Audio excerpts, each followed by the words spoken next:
Hey, salut la planète! Ici le corbeau écolo, toujours perché, mais jamais à côté de la plaque. Bienvenue dans Écolo ou pas, le podcast qui fait le tri entre les mauvaises vibes et les vraies bonnes nouvelles écolo. Parce que oui, malgré tout ce qu'on entend à la machine à café, non, tout n'est pas foutu. Bah, de toute façon, c'est trop tard, hein. Mais non, moi, je suis là pour te rappeler, j'essaye de le faire chaque mois, qu'il y a quand même des bonnes nouvelles environnementales. Aujourd'hui, on part en voyage à travers 5 bonnes nouvelles qui font du bien à la planète. Des tortues marines aux lions d'Asie. En passant par un lynx, un parc marin géant et un bon gros non à des forages pétroliers. Non. Bref, c'est parti pour un shoot d'optimisme 100% recyclable. Écolo ou pas, épisode spécial Bonne Nouvelle 2025. Allez, let's go!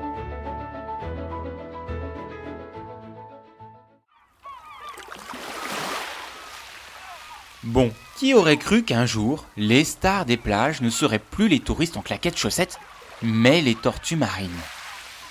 Et pourtant, elles font leur grand retour. En mai 2025, plusieurs ONG et observateurs locaux ont tiré le même constat. Les populations de tortues marines sont en nette augmentation. Par exemple, en Floride, le nombre de nids de tortues Kawan a battu des records. Au Costa Rica, les plages de Tortuguero ont vu revenir en masse les tortues vertes. Et en Australie, les pontes sur la grande barrière de corail explosent. Alors bien sûr, c'est pas grâce à une appli de rencontre entre tortues, c'est surtout grâce à des années de protection, de sensibilisation et de bon sens.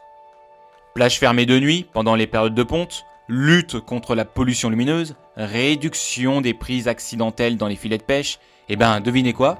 Ça paye. Ce sont des espèces qui ont survécu aux dinosaures, aux tsunamis, aux océans plastifiés.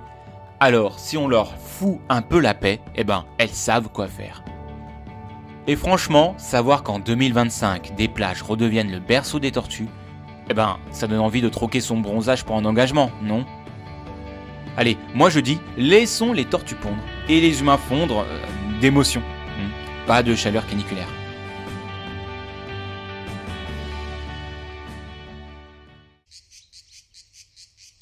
Deuxième bonne nouvelle, c'est une histoire qui aurait pu finir en tragédie, mais qui fait aujourd'hui miauler de joie les amoureux de la biodiversité.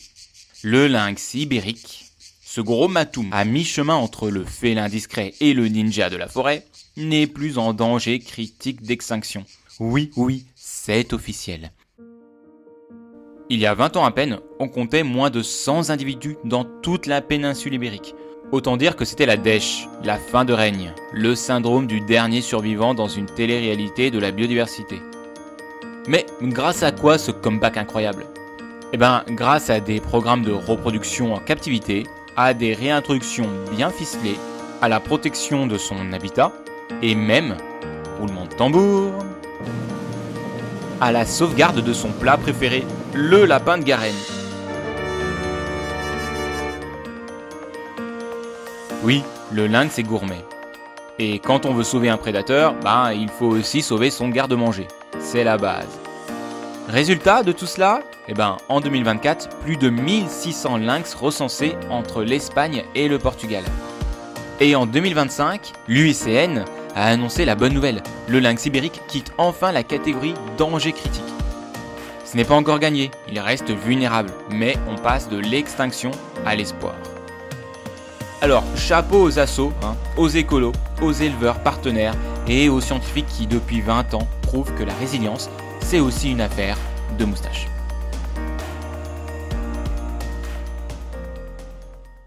Troisième bonne nouvelle. Imaginez un espace grand comme 3 fois la France. Pas pour construire des routes, ni pour installer des plateformes pétrolières, non. Juste pour laisser la nature tranquille. C'est exactement ce que vient de faire l'Australie.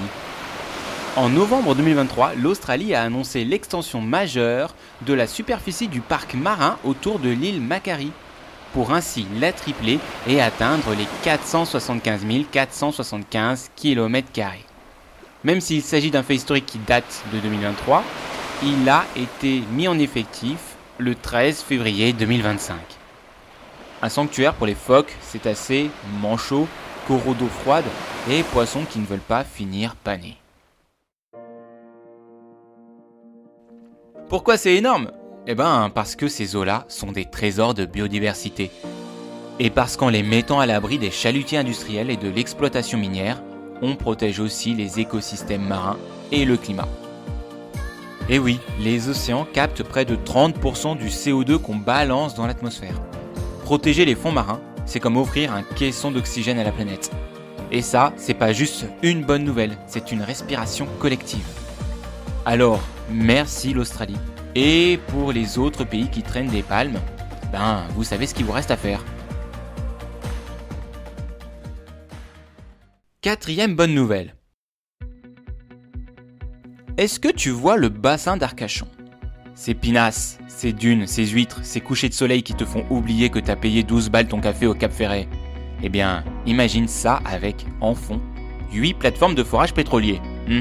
Oui, 8 en mer, juste là, à côté des parcs à huîtres.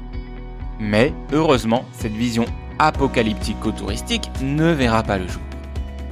En mai de cette année, l'État français a officiellement dit non à un projet d'exploitation pétrolière offshore au large du bassin d'Arcachon. La société canadienne qui portait le projet comptait creuser en eau profonde pour aller gratter les dernières gouttes de pétrole. Mais entre la pression des associations locales, des scientifiques, des pêcheurs, des ostréiculteurs et des élus, l'État a tranché. Pas de permis, pas de forage, basta.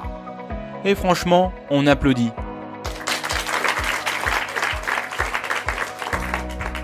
Parce que dans un contexte où on parle tous les jours de sortie des énergies fossiles, autoriser des forages en 2025 en France, c'était un peu comme fumer à l'intérieur d'une station-service en sifflotant. Alors, pour une fois, on lève nos verres, en verre réutilisable bien sûr, à la biodiversité, aux huîtres sauvées, aux décideurs qui ont dit non au pétrole et oui au littoral.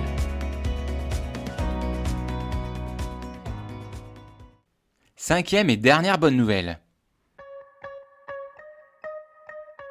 Il est majestueux, il est rare, il a une crinière moins touffue que ses cousins africains, mais un regard qui dit « Je suis l'élite de la biodiversité ». Je parle bien sûr du lion d'Asie, aussi appelé lion de Gujarat, seul endroit au monde où cette sous-espèce a survécu à l'extinction. Et accroche-toi, depuis 2020, leur population a augmenté de 32%. On est passé de 674 à 892 individus en seulement 5 ans. Ce n'est pas une petite victoire, c'est une résurrection. On parle d'une espèce qui, au début du XXe siècle, n'était plus qu'une douzaine de lions planqués dans une forêt protégée. Aujourd'hui, elle reprend du terrain. Elle s'étend au-delà du parc national et rugit à nouveau sur les terres indiennes. Comment ? Grâce à quoi ? À une protection stricte, à des efforts de cohabitation avec les communautés locales et à un suivi sanitaire et génétique ultra serré, genre plus que les influenceurs santé. Et pour une fois, cette hausse est bien réelle, vérifiée, elle est encourageante. Mais attention, ces lions restent fragiles. Une épidémie ou un incendie pourrait les décimer. C'est pourquoi l'Inde réfléchit maintenant à créer un second site de relocalisation pour éviter de mettre tous ces fauves dans le même parc, donc tous ces œufs dans le même panier. Alors oui, en 2025, dans un monde souvent en crise, savoir qu'une espèce emblématique reprend du poil de la crinière, c'est plus qu'un symbole. C'est une preuve que protéger, ça marche. Que s'investir, ça paie. Et que rugir, ça reste stylé.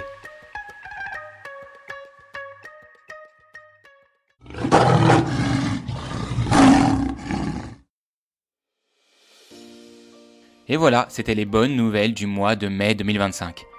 Un peu de souffle, d'espoir et surtout la preuve que la planète, parfois, elle sait se défendre. Au vu de vos retours, j'ai l'impression que ce format de bonnes nouvelles environnementales en version podcast, ça vous plaît, ça vous intéresse. Donc écoutez, je vais continuer comme ça.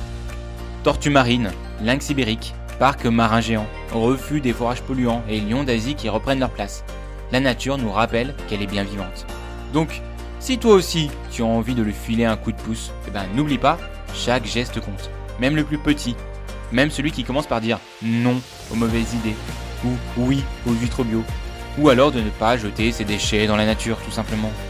Du coup, on se retrouve très vite pour une nouvelle dose d'écolo ou pas. Et d'ici là, porte-toi bien, protège la planète et surtout, reste curieux. Parce que c'est ensemble qu'on écrit les meilleures histoires et les plus belles victoires. Sur ce, je vous dis à vos gourdes et vélos. On se retrouve dans 2 semaines pour un nouvel épisode de podcast d'Écolo ou pas. Et comme chaque épisode, on se quitte en musique. Allez, salut!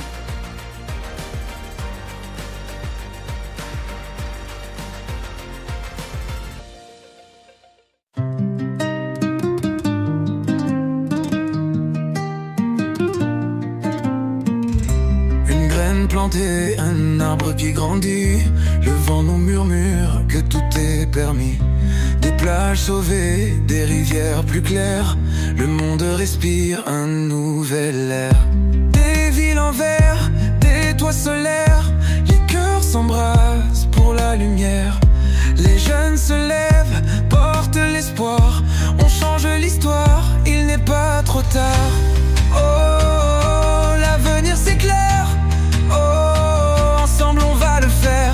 Chaque geste compte, chaque pas résonne. C'est notre terre, c'est notre hymne qui tonne.